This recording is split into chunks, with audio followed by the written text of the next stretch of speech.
The room was dark, the air thick with tension. Emily's breath came in shallow gasps as she pressed herself against the cold wooden door. Her fingers trembled, gripping the small silver key she had just found. A storm raged outside, rain hammering against the mansion's tall windows. Footsteps echoed in the hallway. Steady, unforgiving. Getting closer. She held her breath.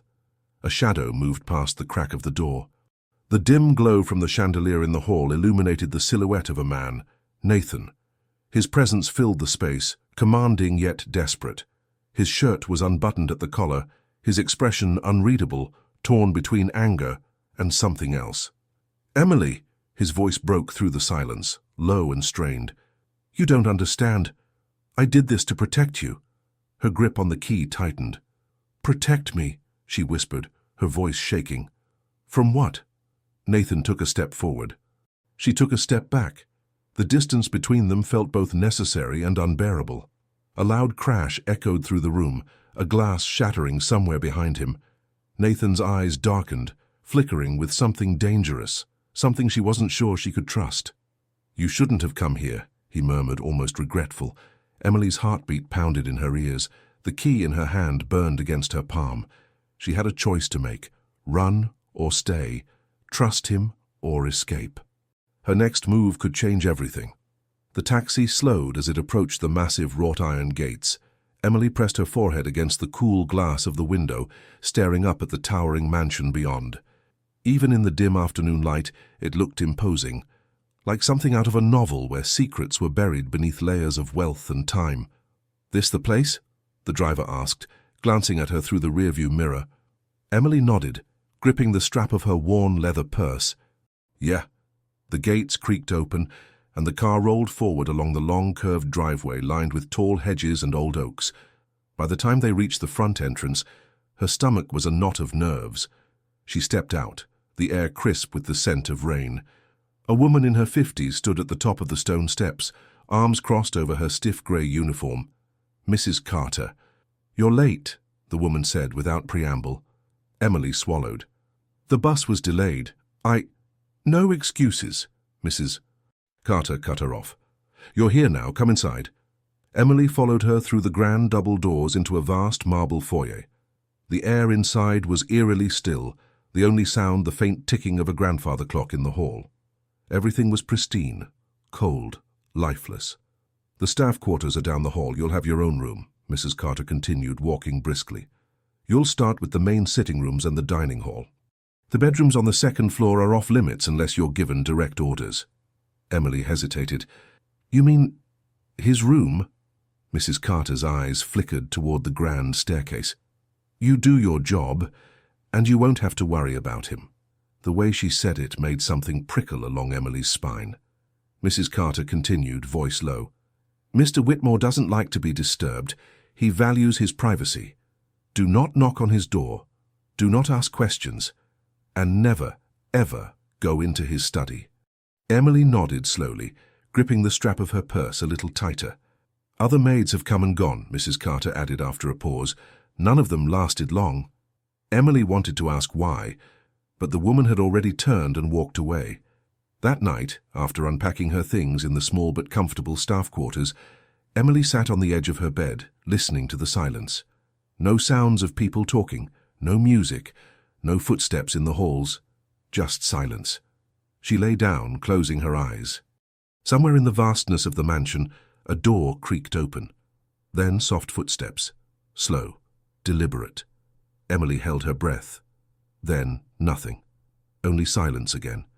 The morning air inside the mansion was crisp, carrying the faint scent of polished wood and old books. Emily moved carefully through the vast sitting room, dusting the intricate carvings on the fireplace mantel. The house was eerily quiet, every sound amplified in the emptiness. She had worked in large homes before, but nothing like this. The Whitmore estate felt frozen in time. A sudden creak from the floor above made her pause. She glanced toward the grand staircase, heart quickening. She hadn't seen Nathan Whitmore yet. The elusive owner of the mansion was a mystery even among the staff. A soft voice startled her. "You're new." Emily turned to see Marianne, the house's young cook, leaning against the doorway with a knowing smile. Yeah, first day." Marianne smirked. You must be brave, Emily frowned. Brave? The girl shrugged, stepping closer. People don't stay long in this house. Emily recalled Mrs. Carter's warning, but kept her expression neutral. Why is that? Marianne hesitated. You'll see.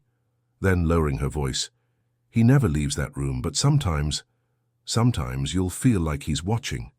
Emily's skin prickled. Before she could ask more, a sharp clatter echoed from upstairs, like glass breaking. Marianne's face paled. She grabbed Emily's wrist. Keep working.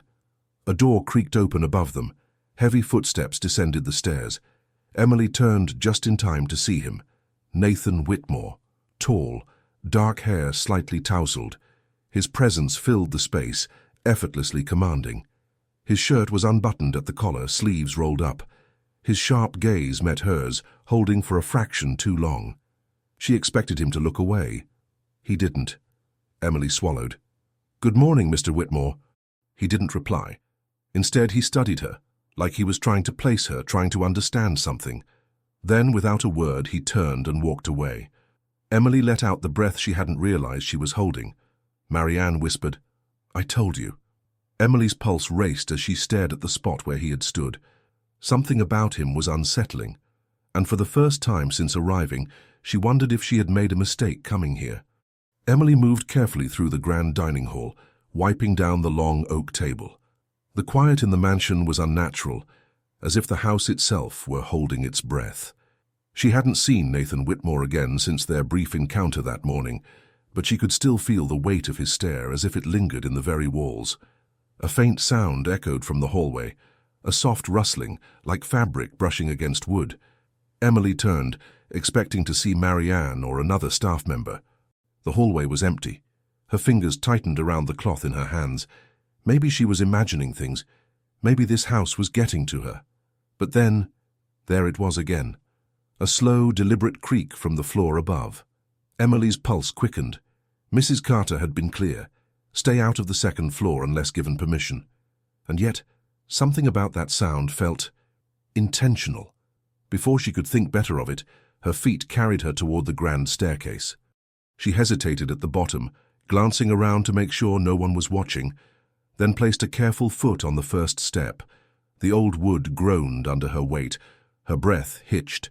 She waited, but no one came rushing to stop her. One step, then another. By the time she reached the top, her heart was pounding. The hallway stretched before her, lined with towering bookshelves and heavy doors. She moved slowly, her fingers brushing along the smooth banister. Halfway down the hall, she saw it. A door slightly ajar. A faint sliver of light spilled from within. She shouldn't. She knew she shouldn't. But something about the way it stood open, just enough to tempt her, sent a shiver down her spine. Emily inched forward and, with the lightest touch, nudged the door open a fraction more. The room inside was dark, save for a single desk lamp casting a pool of golden light. Papers were scattered across the desk. A chair was pushed back, as if someone had left in a hurry. And then she saw it. A portrait hanging on the far wall. Her breath caught in her throat. The woman in the painting, and she looked exactly like her. Emily's knees weakened, and she gripped the doorframe to steady herself. Before she could process what she was seeing, a voice sliced through the silence. Low, dangerous, right behind her. You shouldn't be here. Emily spun around. Nathan stood in the doorway, his expression unreadable. Her heart pounded against her ribs as she struggled for words. I heard a noise, she whispered. I thought... He took a step closer. That's not an excuse. His eyes darkened, flickering to the portrait behind her. For a fleeting moment, something flashed across his face, something close to pain. Then, his jaw tightened. Leave, he ordered, voice like steel.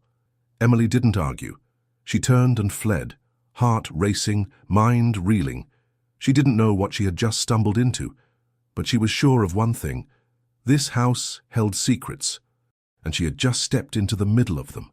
Emily's hands trembled as she scrubbed at the kitchen counter, trying to shake the feeling of Nathan's voice still lingering in her ears. You shouldn't be here. She hadn't been able to sleep. Every time she closed her eyes, she saw the portrait, the woman with her face staring back at her. It wasn't just a resemblance. It was her. She needed answers. Marianne entered the kitchen, humming softly as she set a tray of fresh bread on the counter. She caught Emily's expression and frowned. "You look like you've seen a ghost." Emily hesitated. Then, lowering her voice, she said, "Marianne, do you know anything about a portrait? One upstairs, of a woman." The cook froze. Her hands stilled over the tray. Emily's heart pounded. "Who is she?" Marianne's voice came out barely above a whisper. "Elise." The name sent a chill down Emily's spine. She was... Marianne hesitated, glancing around as if making sure no one was listening. She was engaged to Nathan. Emily's breath caught. What happened to her? A long pause. Then, quietly, she died. Emily stared at her. How?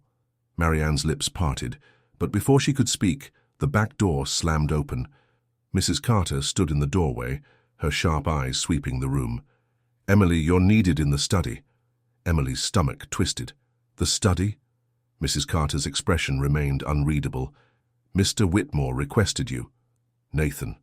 Emily wiped her hands on her apron, exchanging a quick, worried glance with Marianne before following Mrs. Carter down the dimly lit hallway. The study was a vast room lined with floor-to-ceiling bookshelves. A fire crackled in the marble fireplace, casting flickering shadows across the dark wood. Nathan stood near his desk, a glass of whiskey in his hand. He didn't look at her at first, his gaze fixed on the flames. "Close the door," he said. Emily hesitated, then obeyed. Seconds stretched. Finally, he turned to her. His eyes were unreadable, but there was something in them, something she hadn't seen before. "You went upstairs," he said. Not a question, a statement. Emily swallowed.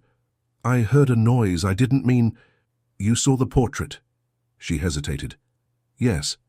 Nathan exhaled slowly, setting his glass down. He looked at her, really looked at her, as if searching for something. "Elise was the love of my life," he said, voice quieter than she expected. Emily's breath hitched. "She died in this house," he continued, "and now you show up looking just like her." Silence hung thick between them. Emily's pulse raced. "You think that means something?" Nathan's jaw tightened. "I don't know what I think anymore." He took a slow step closer. The air between them grew heavy, charged with something unspoken. But before either of them could say another word, a loud crash echoed through the house. A door slamming. Footsteps, running. Then, a scream. Emily's blood turned to ice. Nathan's expression darkened. He grabbed her wrist. "Stay here." But Emily had no intention of staying behind. Something was happening, and she needed to know what. Emily broke free from Nathan's grip and rushed toward the hallway, her heart pounding. Another scream echoed through the mansion, sharp and panicked. Nathan was right behind her. "Emily, stop!" But she didn't. She followed the sound, her feet moving on instinct, until she reached the back staircase leading to the servants' quarters.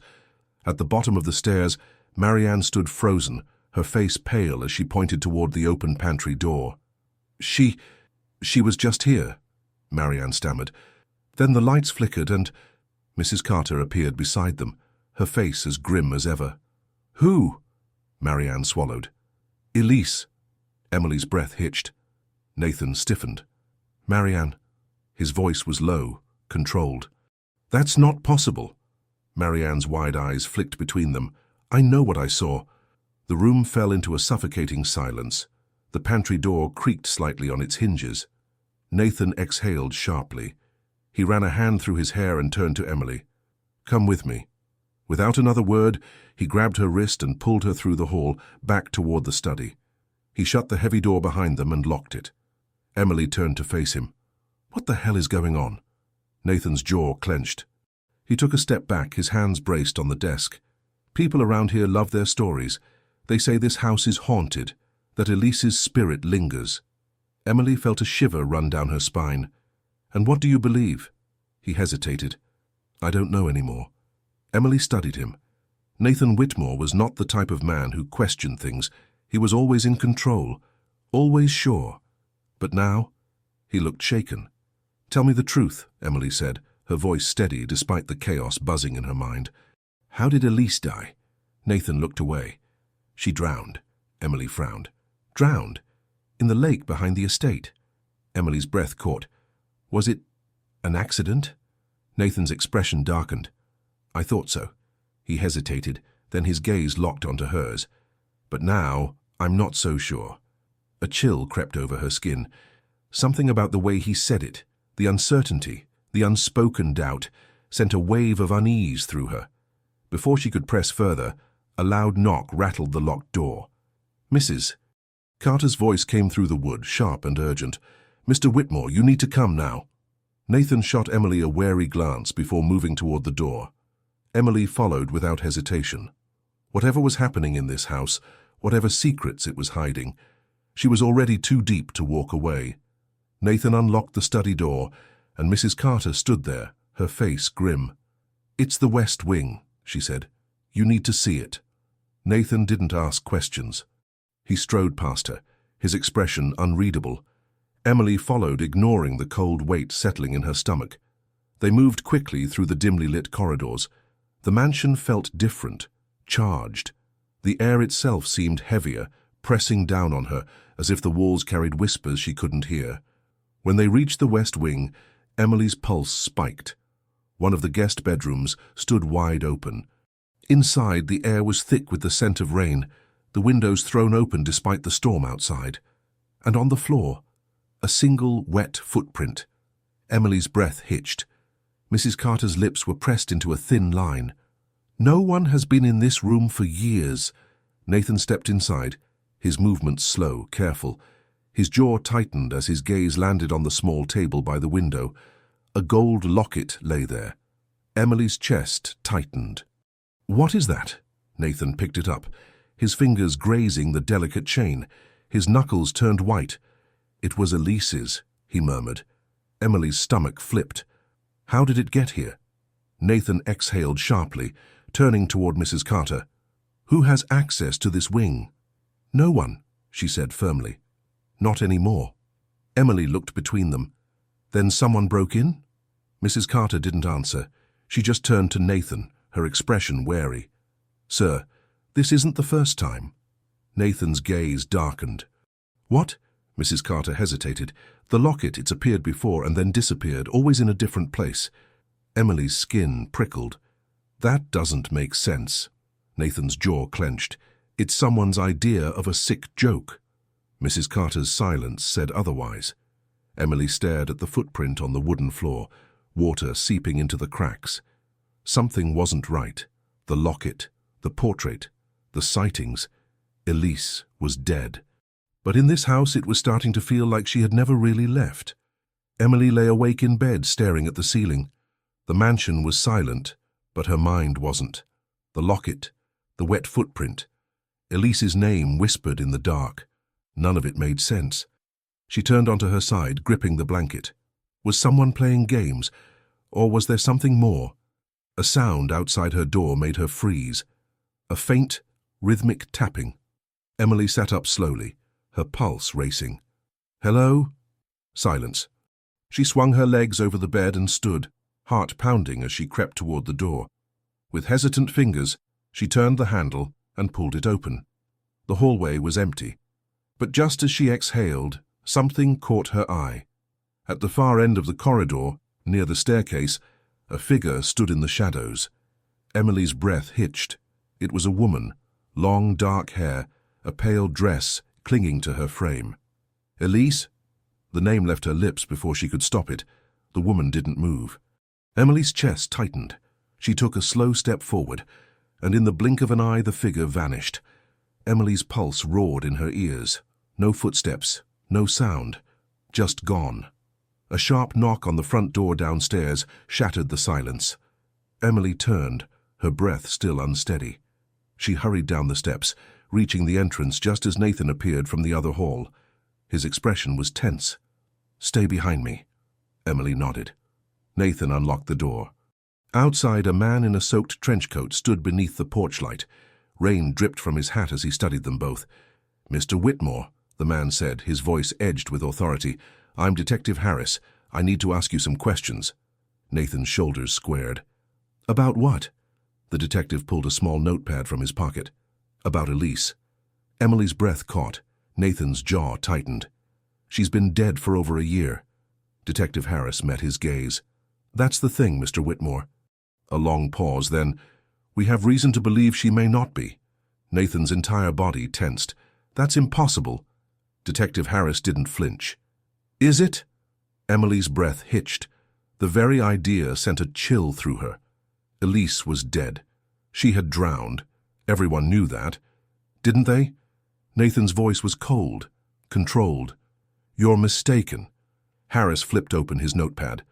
A woman matching Elise's description was seen last night, near the old boathouse. He glanced up. Would you care to explain that? Nathan's jaw clenched. Someone is messing with you. Harris studied him. Or maybe someone is messing with you. Silence hung heavy in the air. Emily felt her pulse in her throat. The boathouse, by the lake, where Elise had drowned. Nathan exhaled sharply. You're wasting your time. Harris didn't look convinced. Then you won't mind if I look around? Nathan hesitated, just for a second. It was barely noticeable, but Emily saw it. Finally, he stepped aside. Do what you need to. Harris gave a small nod and walked in. Emily met Nathan's gaze. You don't believe him, she whispered. Nathan's expression was unreadable. I don't know what to believe anymore. A gust of wind rattled the windows. Somewhere deep in the house, a door creaked open. Emily swallowed hard. Whatever was happening in this mansion, it wasn't over. Detective Harris moved through the mansion with slow, deliberate steps, his sharp eyes scanning every corner. Emily trailed behind, her stomach twisting with unease. Nathan walked beside her, silent and tense. Where was she seen? Nathan finally asked. Harris didn't look at him. Near the water, around midnight. He paused. Tell me, Mr. Whitmore, were you home last night? Nathan's jaw tightened. I don't have to answer that. Emily's breath caught. Harris gave a knowing nod. That's what I thought. Emily stole a glance at Nathan, but his expression was unreadable. They reached the back of the house, where a set of French doors led out to the vast mist-covered gardens. The detective stopped. I'd like to check the boathouse. Nathan exhaled sharply but didn't argue. He pushed the doors open, and the three of them stepped into the cold night air. The wind howled across the lake, rippling the dark water. The path to the boathouse was slick with damp leaves, the wooden planks groaning under their footsteps. As they neared the entrance, Emily's heart pounded. The old structure loomed in front of them, its doors slightly ajar. Harris pulled out a flashlight and pushed inside. Dust swirled in the beam of light, revealing the abandoned interior, rusted tools, overturned chairs, and the faint scent of mildew.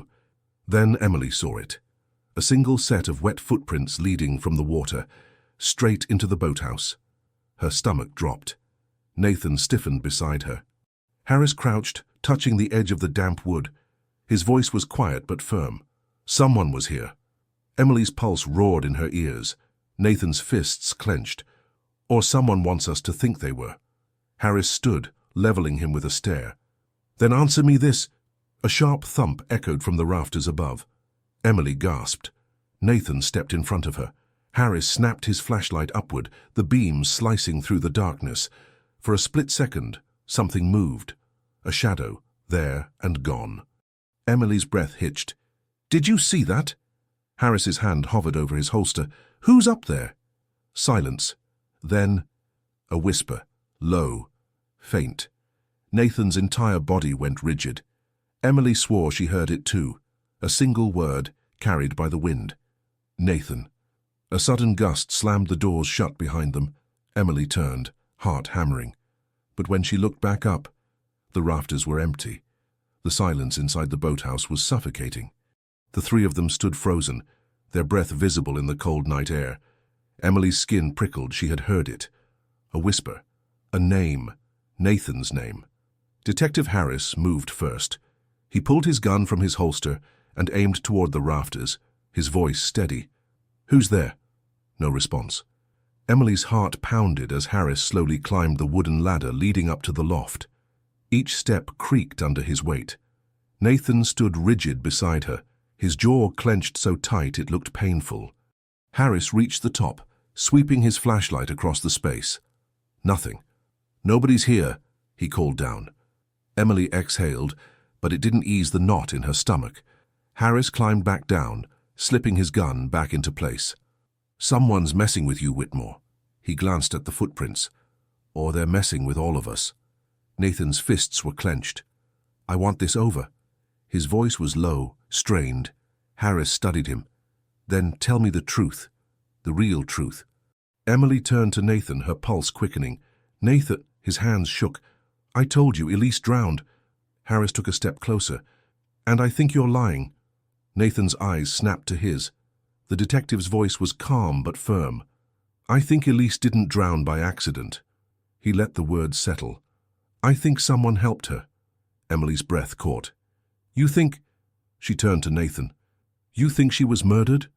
Nathan's expression was unreadable. His shoulders rose and fell with slow, measured breaths. Then he looked up and met Emily's eyes. Something inside her twisted. Nathan swallowed hard. I don't know what I think anymore. Harris didn't blink. You better figure it out, Whitmore, because if Elise is alive, or if someone's trying to make us believe she is, his voice dropped, then we're running out of time. A gust of wind rattled the windows. Emily shivered. For the first time since arriving at Whitmore Manor, she realized something terrifying. She wasn't sure if she wanted to know the truth. The mansion loomed in the distance as they walked back from the boathouse, the night air thick with unease. Emily's thoughts churned, her pulse refusing to slow. Nathan hadn't said a word since Harris's accusation. His jaw was tight, his expression unreadable. Emily couldn't stop replaying the moment in her head. Was Elise murdered? And if so, who was responsible? As they stepped inside, Mrs. Carter was waiting in the foyer. Her face was pale. There's something you need to see, Nathan tensed. What now? Mrs. Carter hesitated before leading them to the sitting room. Emily's breath caught the moment she stepped inside. On the coffee table, carefully placed, was a white envelope. No one spoke as Nathan reached for it, his fingers hesitant. He tore it open, pulled out a single folded page. Emily inched closer, her stomach twisting as she read over his shoulder. The handwriting was delicate, familiar, and it said only one thing. Meet me at the lake. Midnight. Emily's chest tightened. The signature at the bottom sent ice through her veins. Elise. Nathan let out a shaky breath, gripping the paper like it might disappear. Emily whispered, "This has to be a trick." But Nathan didn't respond. He just stared at the note, his hands trembling. Harris exhaled sharply. "Are you going?" Nathan finally looked up. His eyes met Emily's, something dark flickering in them. "I have to." Emily's stomach dropped. Midnight was less than an hour away, and she had the horrible feeling that if Nathan went to the lake, one of them wouldn't be coming back. Emily stood at the edge of the lake, her breath coming in short, uneven bursts. The water was still, the surface reflecting the moonlight in eerie silence. Nathan was there, standing just a few feet away, gripping the letter Elise had left. Midnight had arrived. The air was thick with tension, the weight of unanswered questions pressing down on them. Emily wanted to believe this was all a cruel trick, but deep down a part of her feared the truth. Was Elise really alive? A rustling sound came from the trees. Nathan turned sharply, his body rigid. Emily's pulse roared in her ears as a figure stepped out from the shadows. A woman. Elise. Emily's breath hitched. She looked exactly like the portrait. The same dark hair, the same piercing gaze. But there was something hollow about her expression, something lost. Nathan took a step forward. "Elise?" His voice was barely above a whisper. Elise's lips trembled. "You thought I was dead." Emily felt her stomach tighten. This wasn't a ghost. This was real. Nathan exhaled shakily. I saw you drown." Elise's gaze darkened. "No, Nathan. You saw what someone wanted you to see." Silence stretched between them. Then the realization hit. Nathan's body stiffened. "Who?" Elise swallowed hard. "Mrs. Carter." Emily's heart pounded. The housekeeper, the one who had warned Emily to stay away, who had been in the mansion for years, who had controlled everything. Nathan's expression hardened. "She tried to kill you?" Elise nodded. "She pushed me into the water that night. I hit my head. When I woke up, I was miles from here. She must have thought I was dead." Emily covered her mouth. Mrs. Carter had been hiding the truth this entire time. Nathan's fists clenched, his voice tight with emotion. "Why?" Elise hesitated. She was protecting someone. Emily's stomach twisted. "Who?" Before Elise could answer, a gunshot rang through the air. Emily screamed as Nathan pulled her down, shielding her. Elise gasped, clutching her shoulder where the bullet had grazed her. On the hill, Mrs. Carter stood, a gun shaking in her hands. Her face was contorted with desperation. She was never supposed to come back. Nathan's expression turned ice cold. "You tried to kill her." Tears welled in Mrs. Carter's eyes. "I did it for this family, for you. Elise was going to ruin everything." Another shot fired, but this time Detective Harris tackled her to the ground, disarming her. Everything happened in a blur. Sirens filled the night air.